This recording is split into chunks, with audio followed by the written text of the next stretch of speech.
All right, this will be the last part of the personal economics video. Uh, Again, I do want to stress that, part of this, or the big message that I personally want to send is about reality.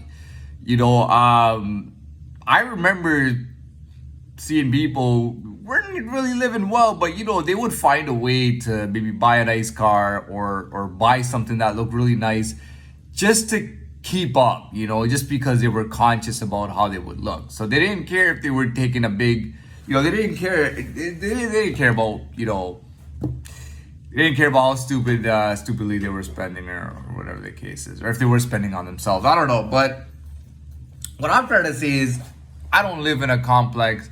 I remember people have thrown it at me. I remember I went to Dubai and I was talking to somebody about something about a flight ticket, and they thought it was funny that I took a low budget airline. But that wasn't the funny part. No, that wasn't the funny part. That wasn't the funny part. The funny part was that I bought my ticket off a third party site versus these guys who call the company directly and get a ticket booked directly and all that stuff. So that was kind of thrown at me as a bit of a snide comment, that you're buying shit off third party websites. And I've always bought my tickets off of third party websites. I'm not gonna shout out the names, but I always use third party websites to buy flight tickets. The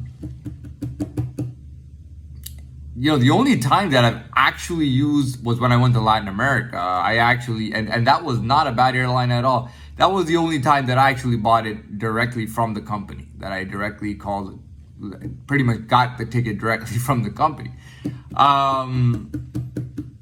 What else? Again, I want to wrap this up, but again, that's what I'm stressing is that, you can have a complex and try to pretend to be rich and do all this stuff. But to me, I think, and again, I'm not rich yet, so obviously this is not the best advice that I'm sending out there, but I do think that, reality is playing reality the way it is, and I don't know what it is. Maybe it's that I look a bit younger, but I haven't aged in over a decade, by the way. You can see my pictures from a decade ago, and I have not aged. My face is matured into a genuine form, but to my genuine self, but I haven't aged. Maybe it's because I'm young and good looking or something. I don't know what the case. It could be being cool. That leads me to a very good idea. Yeah, that's right. Okay, so when it comes to being cool, now I'll tell you something. The black community in the 90s, as you know, that rap and hip hop was really big in the black community. It was considered like black music or black people's music. Rap and hip hop was really considered to be black people's music. And I think it started as early as like 96 or 97, where the black community and some of their influential members of the black community started speaking out against hip hop and rap, saying that this is not the direction they want to take it in, blah, blah, blah. Hip hop and rap was tied into gangs and criminal activity and the hood and coming up and shooting people and violence and again, criminal activity and all that stuff. And that was in the 90s. And since then, they've been really kind of like protesting this message and putting it out there that, that this is not black culture, that black people are better than this and whatnot. And I don't really mind that, because to me, rap is for anybody. Anybody that can prove himself or get his respect to come into the game can come into the rap game. And it's a good point sometimes, some people say, well, Drake is amazing and he started it. By the way, Drake dropped his first album and got very popular. And that was in 2009, I believe, that he really became really popular, all over the world. And you got to understand, Drake grew up in the most affluent neighborhood of Toronto. He has a song called Started From the Bottom, which is bullshit. His mother is an older Jewish woman, and, she had a very nice place in the most affluent part of Toronto. That's where he grew up. He grew up rich. When he was a teenager, he played an acting role in Degrassi. He didn't do anything gangster at all, man. Yeah, I mean, he didn't do anything gangster at all. And this is the guy, and that's what they move towards. I mean, they pretty much want to kill the gang movement. And that's why even when I listen to rap songs, I have to go underground. I have to listen to underground shit that nobody listens to, that nobody even knows about. I gotta go look for underground gang rap music, and that's the shit that I want to listen to. That's the shit that I listen to. Even till today, even the new shit, that's what I listen to. Whether it's new or from the 90s, I only listen to that shit. I don't listen to anything else. I don't care if the black community or if another community doesn't like it. I don't care about that, because that's what I'm about. You know. Another thing I wanted to talk about is, sometimes, and I like, and I'm not gonna, let's use Venezuela as an example. I'm thinking if we can get a different example. Yeah, let's use Venezuela as an example, because they're going through financial turmoil. Imagine growing up in Venezuela, right? Let's say you grew up in a poor family, right? And you can't really get food and drink, and like my life, going hungry sometimes and everything, but let's say your family goes to church, and you go to church, and let's say you're a good kid, or you're trying to be a good kid. Like you're trying your best from the beginning to not be a bad kid, to not commit crimes, to not do anything, and you're staying in that mode, right?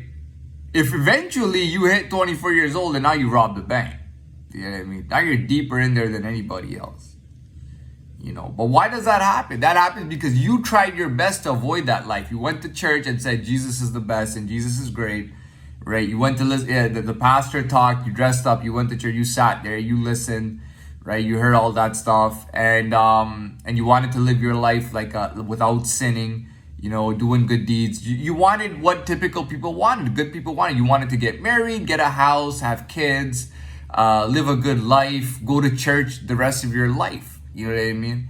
And eventually it catches up with you, being hungry all the time, being ghetto all the time. And you get, and I admire that more. And I admire that in myself as well. There's a lot of kids who claim a lot of things, right? Oh man, I was 13 years old when I was selling weed and drugs. I was 15 when I was pulling robberies or whatnot. And I don't look at it like that. I look at it like I tried my very best to do everything the right way.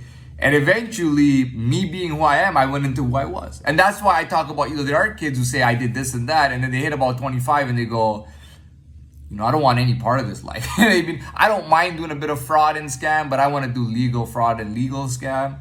And I don't want to ever go back. Hey man, I've lived that life. Fuck that life. I don't want that life. Versus somebody who's like the opposite. Man, fuck that church life. And I'm not saying, sorry, I shouldn't say that's not what I mean. But fuck that good life and fuck that no sinning life.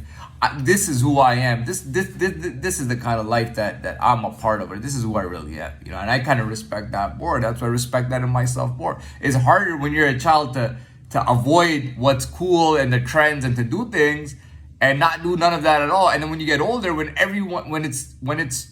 it's hard, when everybody wants to go to school, when everybody wants to get a nice job, everyone wants to work for a bank, everybody wants to do this and that. And that's the time that you're robbing a bank.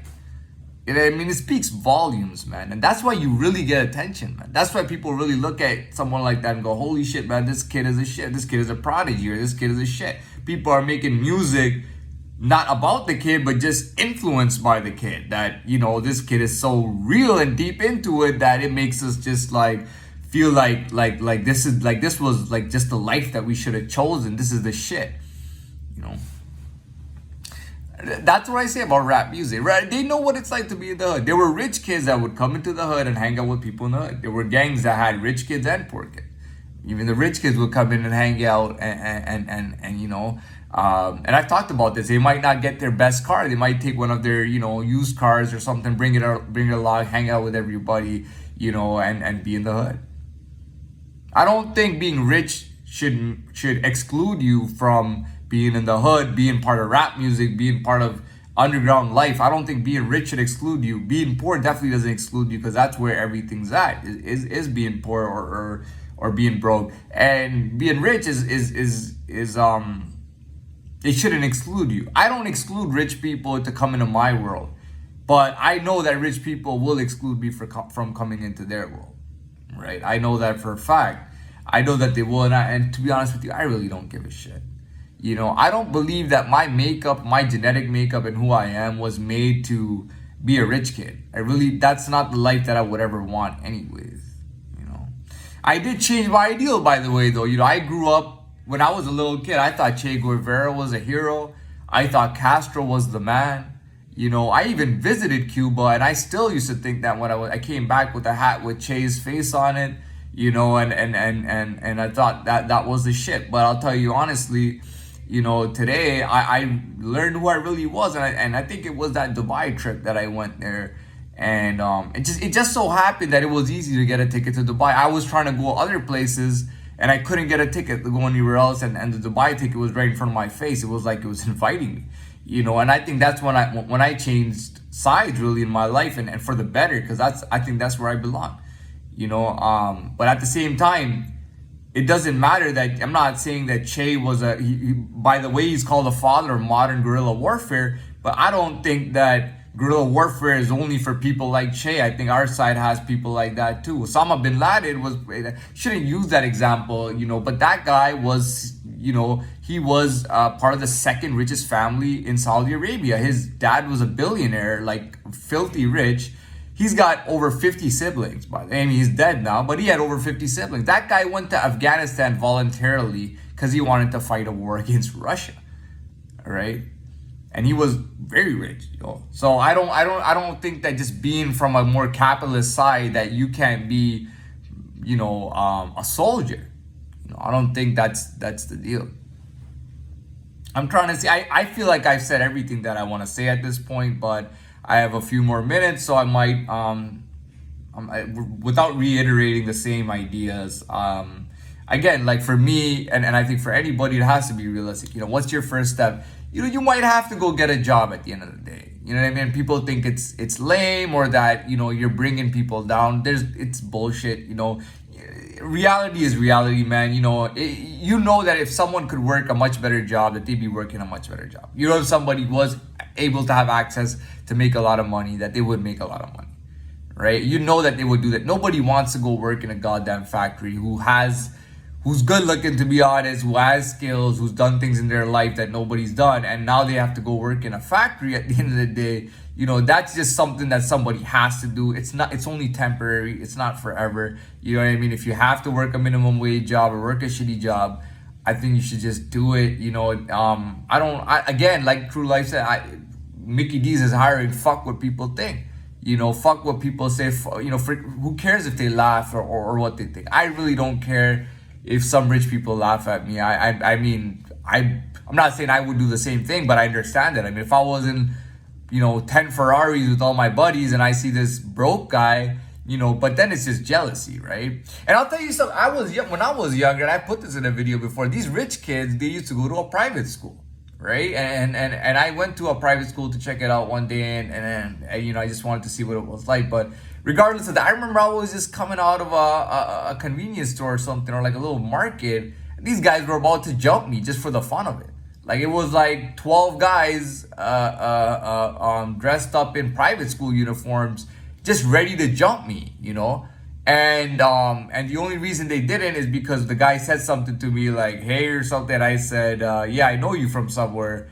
And then he got kind of worried, and he went, well, where do you know me from? And I said, well, I know you from somewhere. And that was it. But they were ready to jump me right there. I'm not kidding. They just wanted to jump me just because I was ghetto and I wasn't connected, I wasn't known, and I wasn't rich. They were ready to jump me right there. A bunch of rich guys, a bunch of rich kids. They were not, And I had, at that time I was 17 years old. That thing happened. A bunch of rich kids. I joined a gang when I was 17 years old. But I joined a gang before that even happened. But it was really very secretive, and I couldn't call anyone or anything like that. But anyways, today they criticize me for that. I go out there, I don't care who the fuck it is. It's crazy. Like, some people get away with getting mad once or twice. Like, I've gone out there literally at least 300 or 400 times. I've gotten into it, man. Nobody wanted to fuck with me, man. Didn't matter how rich they were, who they were. Nobody wanted to take it to that level with me. And that's because I made connections after I robbed that bank. And everybody knows I would go to the Central Mall. Nobody wanted to fuck with me, man. Believe that, I had people with me. And I knew guys that people would shit their pants knowing that I knew them. The baddest guy that somebody knew in his group was really a bitch to us. That's how real that was. And they were trying to jump me. That's cool. But for me to be militant and to back myself up and to show balls and to punk the shit out of people and be hard, I get criticized for it. You know what I mean? So anyway, this was part 4. I'm done doing this, and this is the end of it, and that's it.